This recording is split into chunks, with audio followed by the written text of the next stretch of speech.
This module is a continuation of the module entitled Creating a Code Table. The first thing I did after completing the previous module was to add colors to the layers.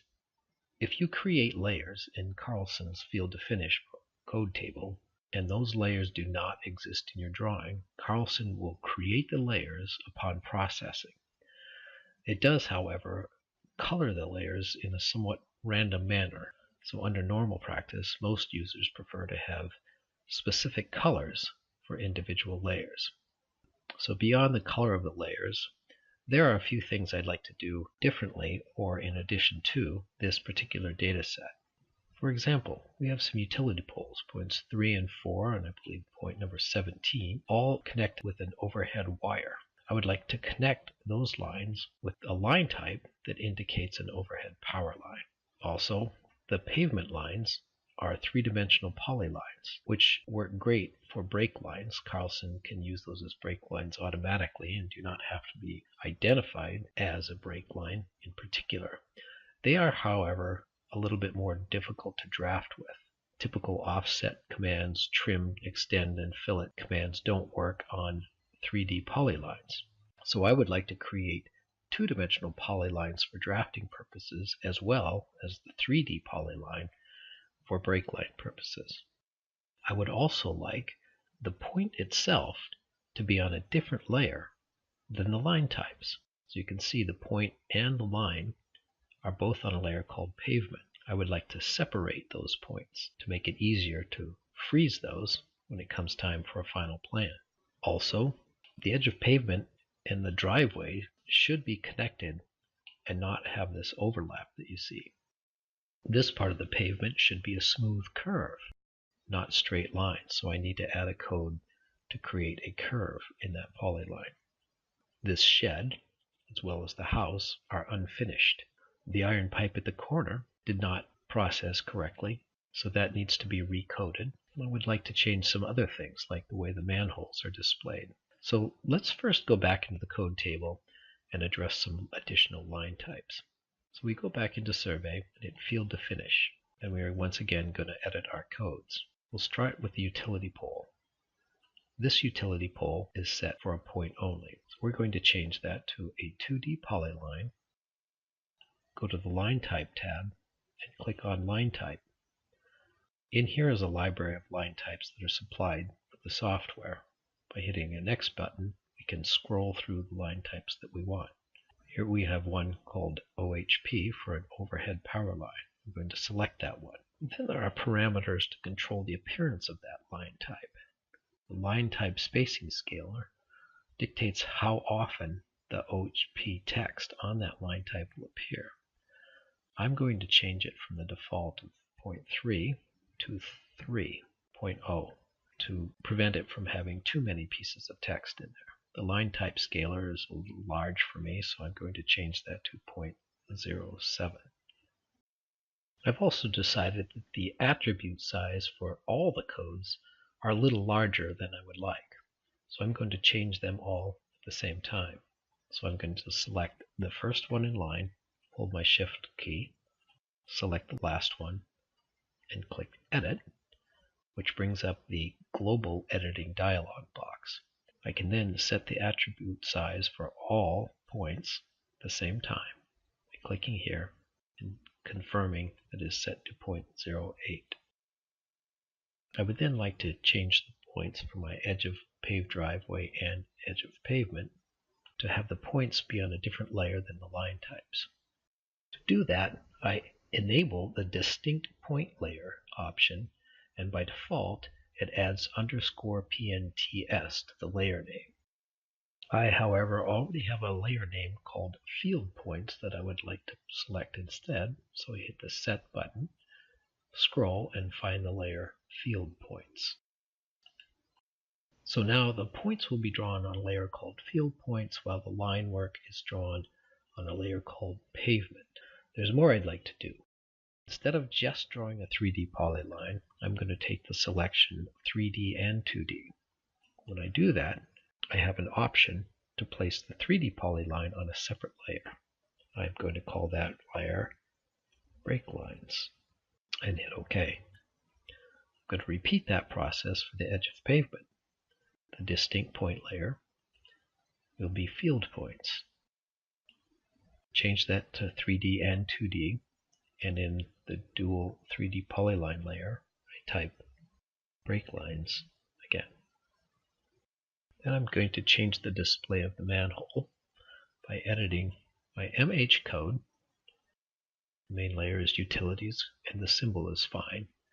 But I would like to change the way that it is labeled, and that is to be able to put the rim elevation on a separate layer from all other elevation layers. So I'll be able to freeze all elevations, but be able to show the rim elevation separately on a plan.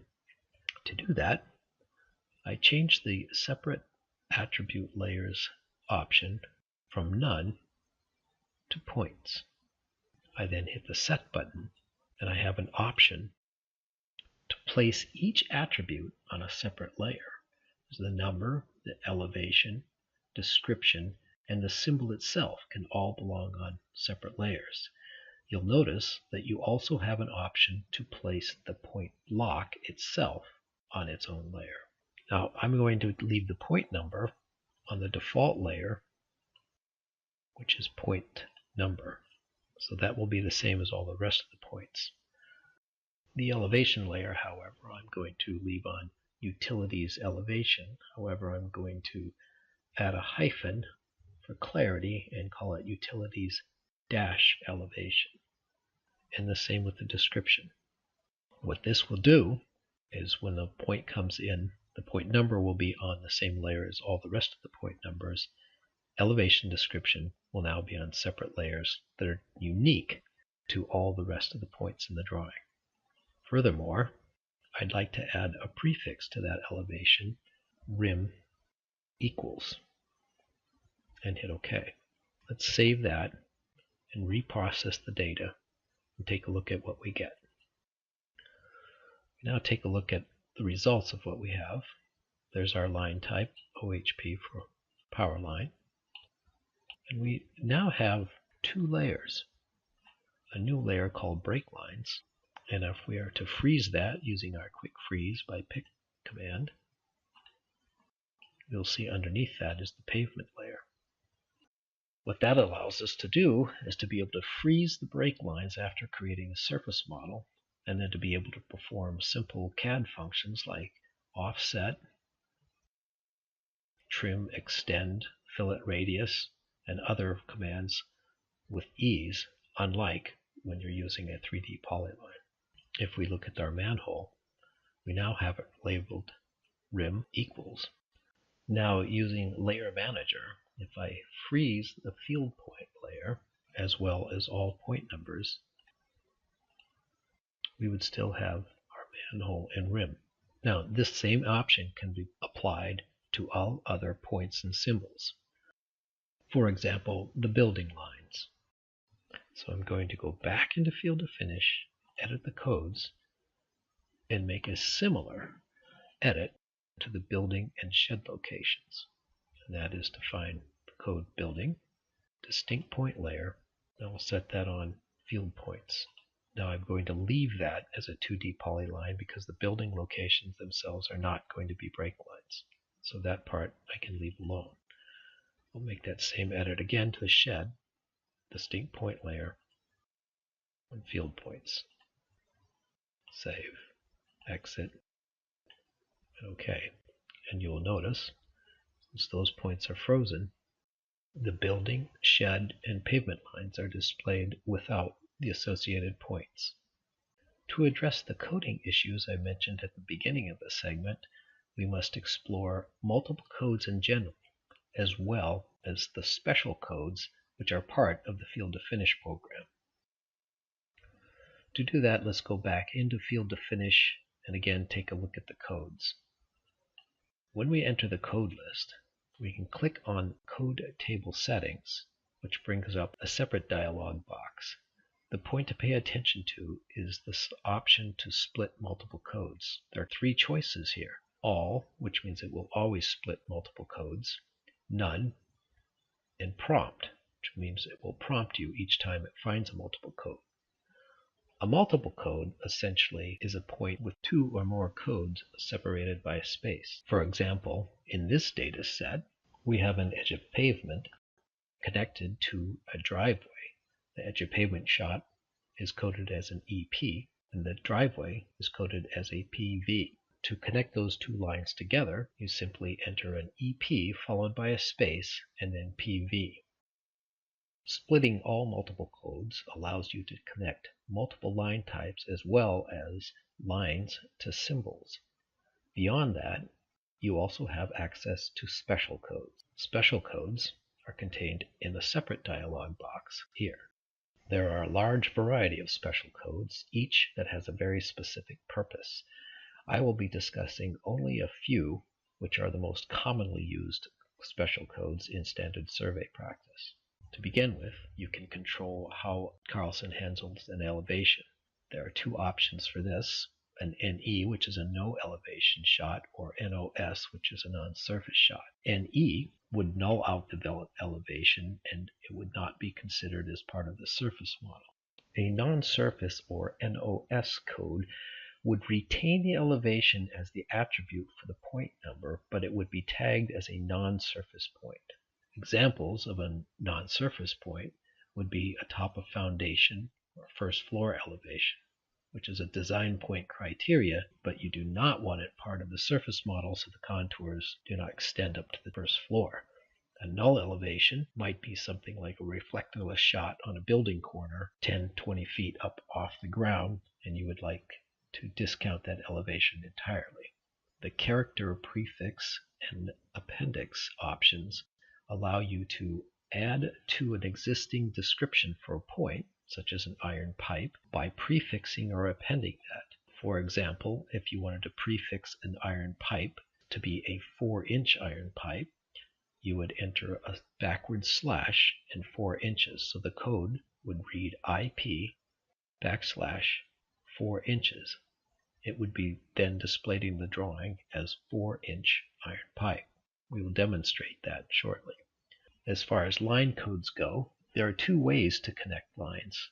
That is to either dictate when to start and stop a line segment by adding the special code BEG and END to a line code such as EP BEG and EP END wherever you would like the gap in the line, or to number each line string separately by adding a numeric value after the code, such as EP1 and EP2. A PC is the beginning of a curve, and a PT would be the end of a curve. By default, Carlson considers a 3-point curve if it does not find a PT. So in other words, a PC can be coded at the beginning of a curve, and if it is a 3-point curve, you need not also enter the PT code. CLO closes any polyline back to the beginning point of that polyline. The rectangle code is very useful for connecting sheds, building pads, concrete pads, etc. You may utilize that code in two different manners, by either locating 2 points that represent one dimension of the rectangle and then entering the second dimension as a distance, or locating 3 corners of the rectangle, and the code itself will complete the rectangle. Offset horizontal and vertical are very useful for curb lines. There is also an offset both code. The jog code can be used to calculate corners of figures without locating them. For example, the outside corners of a building could be located and the inside corners be calculated by using the jog code followed by a distance. Field to finish will calculate and draw the missing corner at a 90-degree angle to the 2 previous shots. Let's now demonstrate some of these codes. To demonstrate this, I'm going to use a program called Field to Finish Inspector, which exists in the ribbon under Survey, or under Survey, Field to Finish Inspector. When I execute this command, a dialog box appears at the bottom of the screen. To the far left shows all the codes in this data set. Not all the codes in the FLD file, just the ones in this data set. When you highlight a code, you will see the point number for that instance. When there are multiple points for a code, all instances with their respective range of point numbers will be displayed. Edge of pavement, you can see two ranges of point numbers. You can also highlight the range of point numbers and hit isolate. It isolates just the points and associated line work for that code, making edits that much easier. For example, point 46 should be the beginning of a curve. So we will add a PC special code to that. Likewise, point number 50 should be the end of the curve, so we will add a PT to that. We highlight point number 46. Under the description, we add a space PC and hit apply. When I do that, notice how there is an option to update the raw file. If this data set was connected to an RW5 file, the program would search through the raw file, find point number 46, and update the description so the CRD, the raw file, and the drawing would all be the same. We do not have a raw file with this data set, so we will hit OK.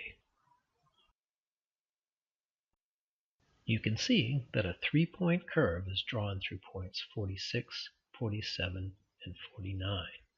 As I said previously, it's assuming a 3-point curve. We, however, want the curve to extend all the way to point number 50. So we will also modify point number 50. Highlight 50, add a space PT, apply, and OK. We now have our full curve. Let's turn off isolation and take a look at the codes, the PV codes that should be connected to the edge of pavement. So that's point 34 and 33. And if it's difficult to find them in the code list, you can also type in the point number and the code appears along with the category and the instances.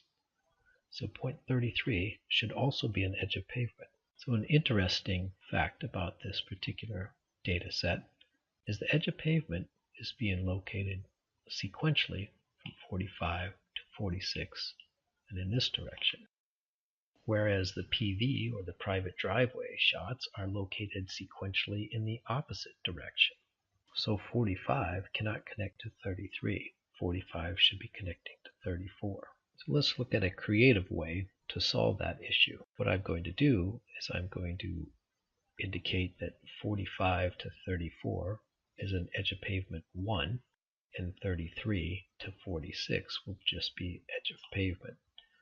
So I'll begin by changing point number 45, and I'm going to call that an EP1. So it now has not drawn a line from 45 to 46. I'm now going to alter the code for 34, call it PV space EP1. I now have the line connected from 45 to 34. I will now alter point 33 to PV space EP. I now have the line work drawn the way I want it to, connecting these points together. Let's also add a curb line to this. We've got a 1 foot wide triangular shaped curb with a 1/2 foot reveal.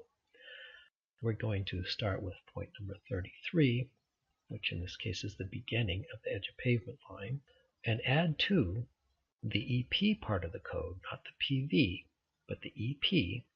It is an OH minus 1 because it is offsetting to the left side of the curb in this direction, and then space OV 0.5 for a vertical offset of 1/2 foot.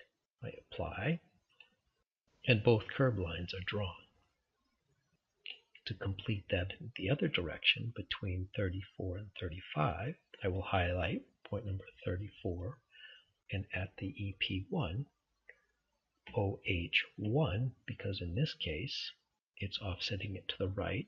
Note the direction of the points, the sequential direction of the points, 34 to 45, OH1, OV, still positive, 0.5, apply, and hit OK.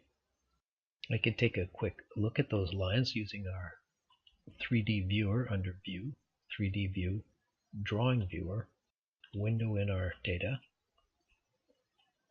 You can see the curve lines with the offsets drawn, especially if I add a vertical exaggeration.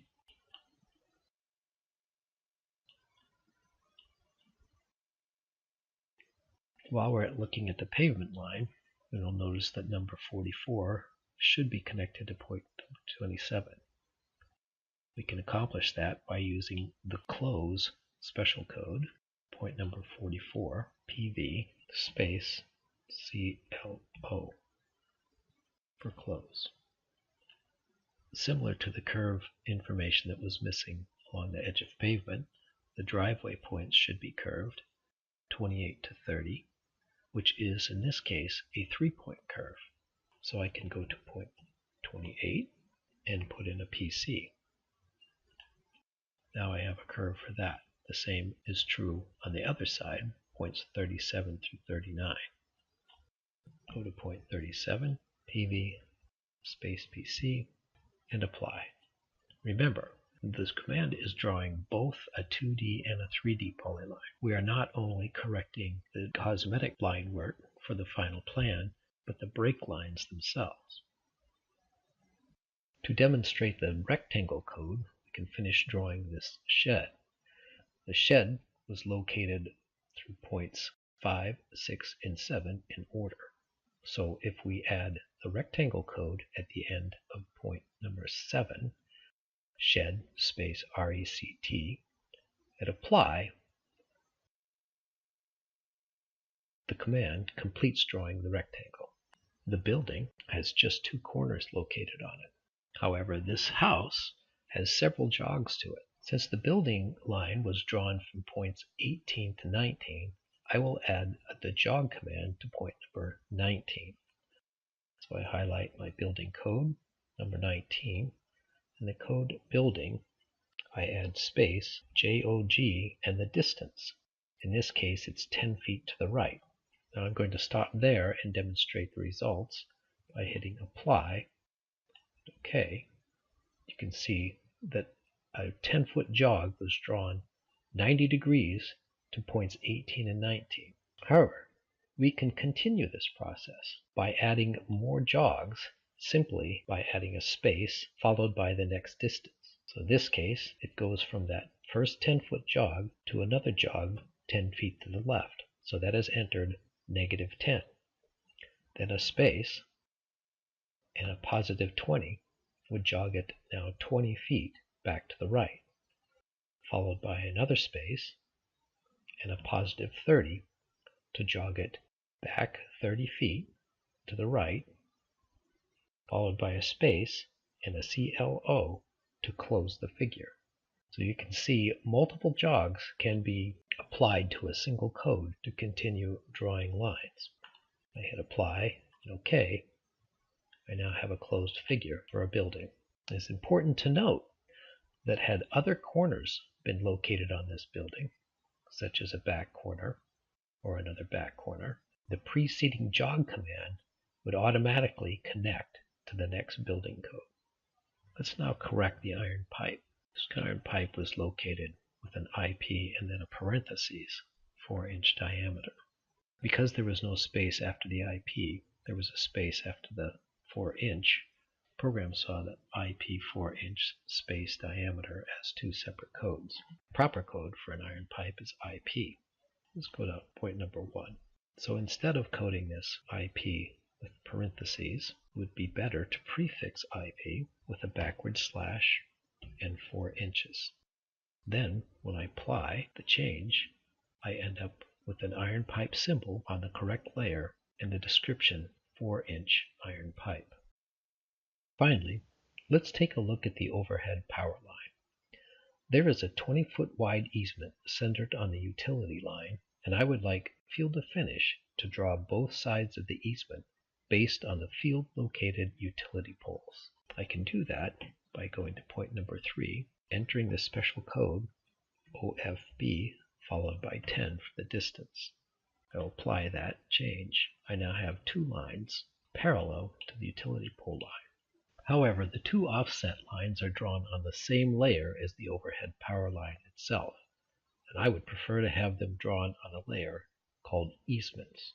To do that, I'm going to exit out of this command and return to Field to Finish, edit my codes, and take another look at the utility pole code.